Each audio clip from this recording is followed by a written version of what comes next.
you're wondering how I'm going to pay off this $22,000 balance on this card. Well, today we're going to talk about it. All right, let's go.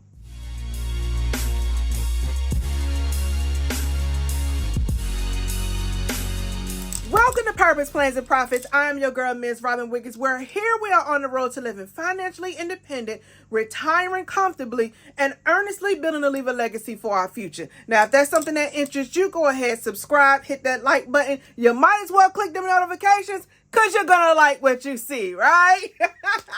So, y'all, I know. So, last video, I talked about my plan on how I wanted to do my September budget. But some had a few questions as to how you gonna pay this thing off. Like, what are you gonna do with this extra money? Or how is it gonna get, how are you gonna manage it? Well, today I'm gonna actually show you. We're gonna take it to the whiteboard. I got a sort of an example, just something I did really quickly, just so that you can have a visual of how my brain is thinking. All right, so let's go ahead, get to the board, and let's get to it. All right, let's go.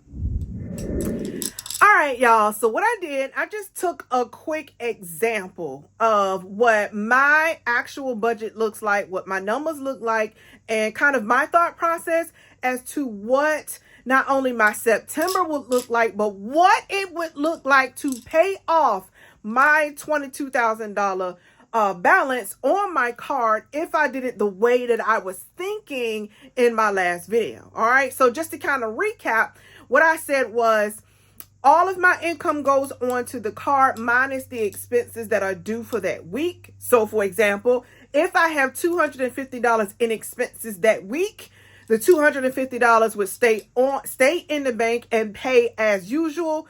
Everything else will go onto the card, including the mortgage, which can actually be paid with a debit card. All right. So that was my thinking. If I don't like it, I will change it. Y'all know me. I'll get to October and be like, I don't like that. I don't like it. We got to change it. All right. So if I don't like it and I decide to go ahead and put all of the expenses on there as the velocity banking way, then I will see. But I always have to try different things to see what works for me. So y'all, so that I can have something to share with you, right? Because honestly, it could be people out there who don't want to put all of their income, but is willing to do the extra to make it work. This is what we call the actual snowball way, but we're going to see. All right, we're going to see what it looks like and how long it's going to be paid. Now, where did I get this from? Remember I said in one of my videos, when you look at your credit card statement, there's a little box that says, if you pay the minimum balance, it's going to take you so and so amount of years. Or if you put a little extra on there, this is how long it's going to take you. So this example is putting the extra on the card minus my expenses. Okay. So let's look at this for example. All right. My income for the month, $5,700. And it really doesn't change that much. And that is the minimum. If I don't do anything else, if I don't do any overtime, if I don't do any extra hours. All right. Expenses. Now, my only expense that I put on here for this particular example is the mortgage, because the mortgage is the only expense that's coming off this card. Now, you saying why and how? I put myself on a budget. Remember, I said I had to go back to my cash stuffing days, right? Where I was taking out a little something. So I'm only leaving just a little something. And listen, it's not easy, but I said I'm going to make it work, okay? I'm going to make it work.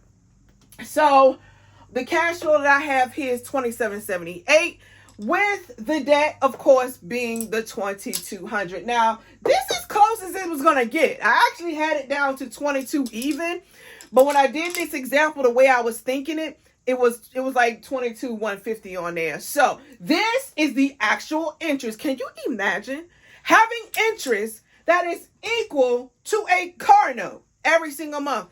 Y'all, I said, I got to stop. Luckily, this is the only card I have. As you see, I'm down to zero on every other card, so we good on those. But this gotta go, right? This here, it's gotta go. So if I do it this way, this is the balance currently. Now, $323 is the interest on the card. All right, this is the interest And this is my expenses for the month, which is my mortgage. Okay. So I want you to keep these two in mind.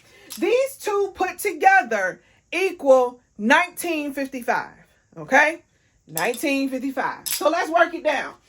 We got $22.50. We take out the interest and the expenses, bring that balance up to $24,105. So then I say, okay, so let's go ahead and put in my cash flow. That's everything. I mean, y'all, this every dime minus a little bit of coin that I'm leaving to the side for expenses, gas, and food. That's it. Now, I'm not even talking about eat out.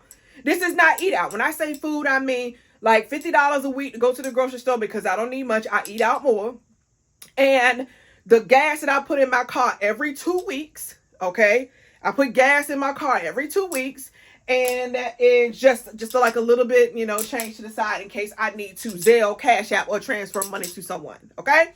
So 2778 is what we have here, bringing the balance down to 21,327.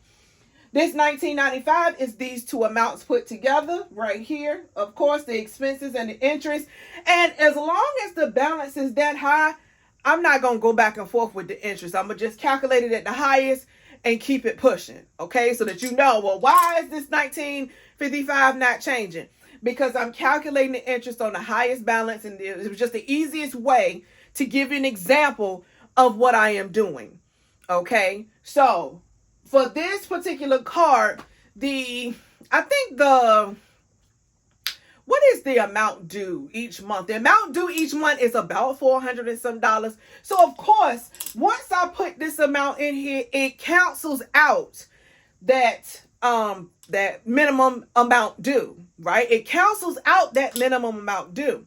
So the question is, how do you pay off the card if you put the expenses on to cancel out, right, the minimum amount due? How do you pay the card off? Because all of my cash flow is going on to the card. All of it. All of the cash flow is going on to the card. And that actually is where budgeting and keeping up with your weekly expenses, that's where this comes in at. Because if I want to, outside of the little bit of groceries, gas, and, just having a little something on the side for transfers, everything else that I do is going to come off this card because I've put all my cash flow onto this card. So I have to be mindful of the expenses and what I'm spending on a weekly basis. This is why I do my budget every single week. All right. We're going to keep up with these expenses and see what else we're going to do. So for that month, this is month 1. Okay. 1955, bringing the balance back up to 23,282. We're going to keep doing this. And y'all, once I get to maybe about this 18,858, probably the interest is going to start decreasing a little bit. And this card is sitting at an 18% interest rate. So, that's why I just kept the interest as it is. So here we are. This is month 1, 2, 3, 4, 5. This is month 6. Month 6, we finally under the $20,000 mark with $19,990. Okay, in month 6, $19,990. Putting my income in, bringing the balance down to $17,212. Expenses coming out $19,167. So round about month 6 is when I finally break underneath that $20,000 mark. All right. So now we get to month 7. We back. It gets us down to $16,389. We put our expenses in. Take our expenses out. We put our expenses in. We put our income in. We put our expenses out. Income in right here. So this is month. Let me see. 1, 2, 3, 4. What was that? Was that 6? That was month 6, 7, 8, 9. In about month 9 is when I will start to think about when am I going to get this personal line of credit. Okay. About right here. Okay. So right up in here at month 9, the balance is $17,521. We're going to take our income, put it on, bringing the balance to 14,743, taking my expenses out, bringing the balance to 16,698, putting my income in, bringing the balance to 13,920, then taking our expenses out at 1955, bringing the balance to 15,875. Why is this balance so important right now? Well, for me, this balance is important because this balance takes my credit below 30% utilization. Remember, I told y'all, when you paying off debt, you not just paying off debt, you also have to pay attention to your credit report. Pay attention to what your goals are in the future. What is it that you want to do? Know your numbers. Okay, it's more than just knowing your income, expenses, cash flow, and your debts. You also need to know how much credit do you have right now and what brings you below the 30% threshold.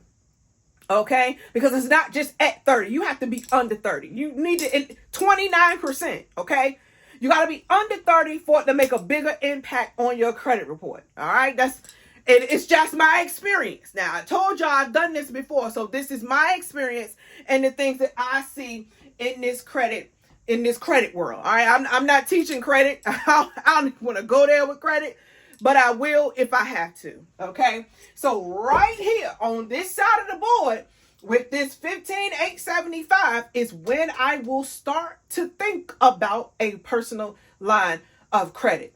At this point, my credit score will be up, my debt to income ratio will be down, my utilization will be down, and only thing I will have to do is go and pull the trigger.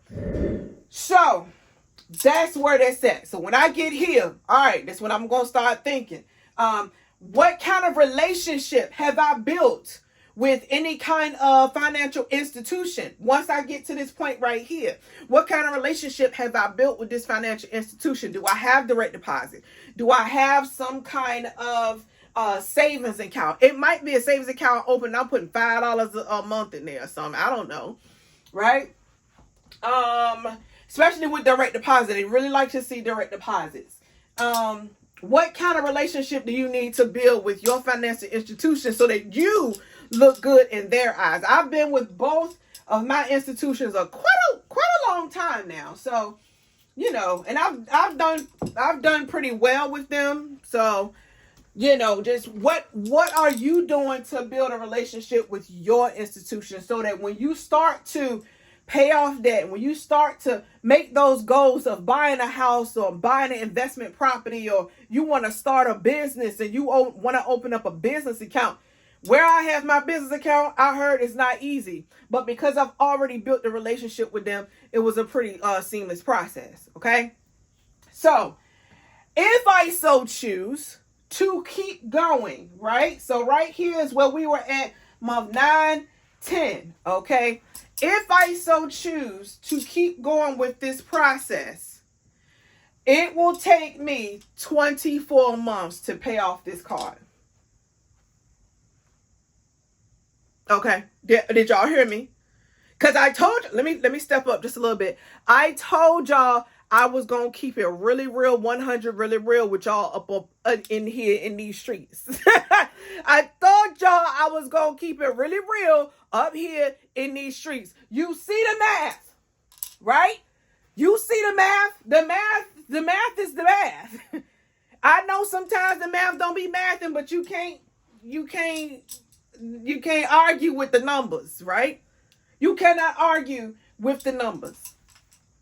So once you know, this is why knowing your numbers is so important.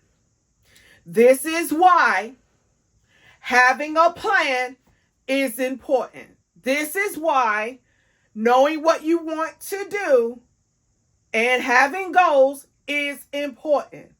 So now I ask you this question, and I want you to seriously think about what I'm asking you. And I'm going to come up some just a little bit so that you can hear me clearly. What can you do with an extra $1,000 a month?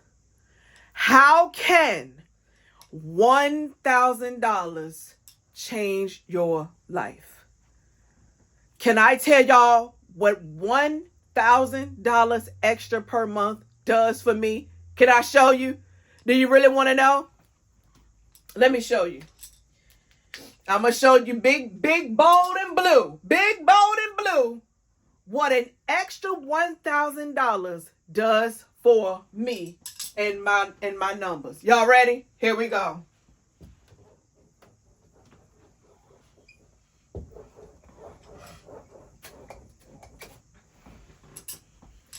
It cuts a whole year off paying this credit card. It cuts the whole year off. All this is void. It cuts all this off. Having an extra $1,000 cuts all of this off. Cuts it all off. Just adding $1,000 right here to my cash flow. So I've asked this before, and I don't think people quite understand what it can do for you. What are some things that you can do to bring in an extra $1,000 into your home? Maybe you can work some overtime. Maybe you can do some DoorDash. Maybe you can do some Lyft or Uber. You know, maybe you can get with me and learn how to turn your expenses into income. Things that you already doing and buying on a monthly basis, learn how to turn it into income without having to go get a second job. Maybe you decide to, hop on YouTube. I heard it takes a while. I'm not on here for money. I'm on here to educate you all and show you my journey. That's what I'm on here for. But maybe you want something more. Maybe you have a digital course. You're a consultant. You teach something. Somebody can learn something from you. Maybe you have a book. Maybe you have an Amazon store. Maybe you have something that can help you bring in an extra $1,000 a month. Y'all don't think I'm going to go for this extra $1,000 a month? Or you think I'm going to go ahead and wait 2 years to pay this credit card off? Absolutely not. Absolutely not. Absolutely not. Absolutely not. I have things I want to do. I'm not waiting 2 years. So once I get here and I get that personal line of credit, not only will I knock this off in a year, I'm going to knock off the loans that I have, the judgment that I have. That's it. That's all I got left. I got 2 more items left after this. That's what I can do in this year right here. Pay off the rest of my debt and be done. So when you ask, the question originally was, how is it that if you add on your expenses onto a card, how are you paying it off? You are paying it off because you are adding all of your cash flow minus whatever you feel on your heart to leave out onto your card along with your expenses. Okay? Don't be afraid. Don't be afraid because you're going to get it back. It's not like a loan. A loan, when you pay a loan, you don't get that money back. A line of credit, when you pay it, you get that money back. It's sitting there for you to use again. Okay, it's not like a loan. It's not like student loans. You pay your student loans, they're not going to give you your money back. You got to go earn it somewhere in the career of your choice, right? But if you have a line of credit, you pay the line off, you use it, you pay it off. If you use it, you pay it off. That is the bank and the financial institution's way of saying, I trust you to utilize this $20,000 and pay it back as you agreed. That is what that is for. Don't be going out here buying a bunch of stuff. Y'all see my purses. But don't be going out here and buying a bunch of foolishness. Don't go out here and revamp your entire house because you got company coming over for Christmas and you want your house to look nice. You got to get new furniture and all this. And you still have $50,000 in student loans to pay off. That's not what that's for, right? Don't go out here and buy all this new stuff when you need to take care of what you need to take care of right now.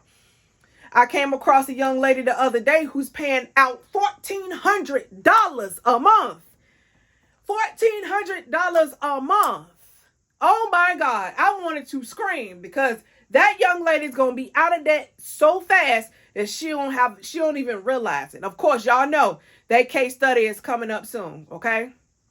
That case study is coming up soon. So if you have any questions, if you want to, do your numbers, if you want me to look at your numbers, I want you to go to the first link below, schedule a coaching session with me, or you can just do straight email and I can just look at your numbers and send them back to you if you like.